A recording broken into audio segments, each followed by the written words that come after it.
Here's Biden's 2024 campaign manager, Julie Chavez Rodriguez, on the Ohio win. Watch.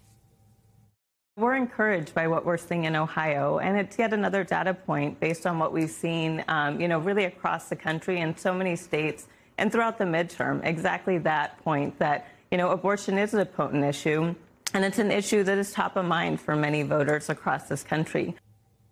So while Vice President Kamala Harris has been very vocal about abortion rights and the attacks by Republicans, President Biden is largely focused on the economy. Should the president speak more forcefully on this issue, or do you see this as a good balance? Well, I think the president has spoken out about the importance of reproductive freedom. And I think that voters understand that Democrats are to be trusted. They can be trusted to protect women's freedom to make their own healthcare decisions, including about abortion.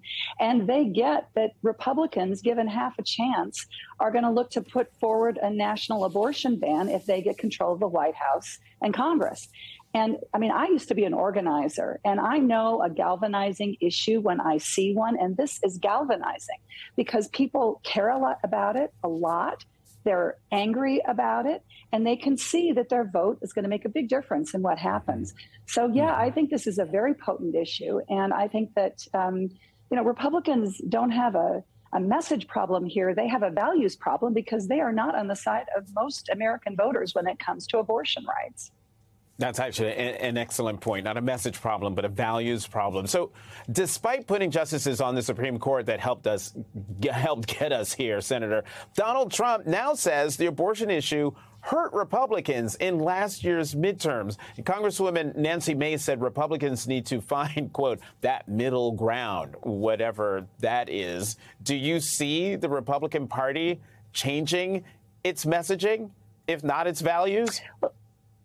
Well, so here what you see is they can see that they are not on the side of voters. Voters are understanding that.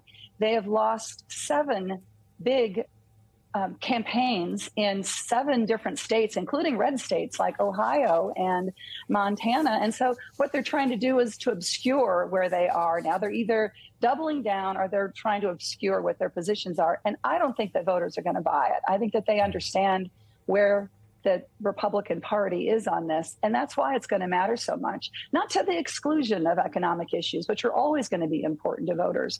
But you can't run away from this. If you are a Republican who wants to be president or wants to be senator in Ohio or Montana or Wisconsin, you're going to have to be held accountable for how you're out of step with the voters. Mm-hmm. With your past work for Planned Parenthood, and you mentioned this a moment ago, does it surprise you to see red states like Kentucky and Kansas voting this way? Yeah. Well, it's so interesting because I've seen red states like North Dakota and South Dakota reject ballot initiatives taking away women's freedom to make really often difficult healthcare decisions about their reproductive lives, including abortion.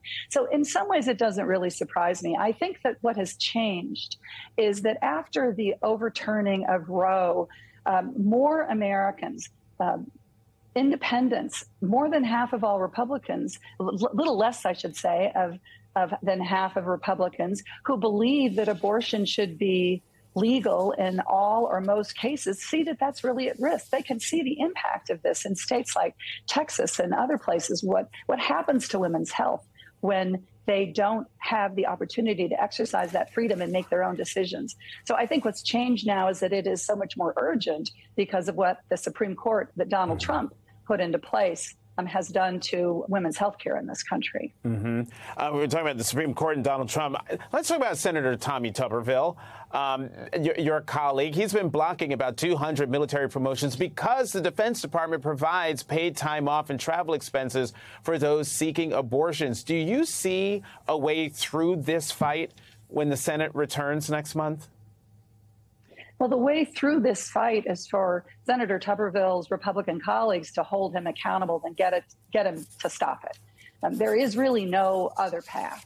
I mean, if the United States Senate were to try to vote on every single one of these military promotions that Senator Tuberville in an unprecedented way is holding up, I mean, it would grind the United States Senate to a complete halt.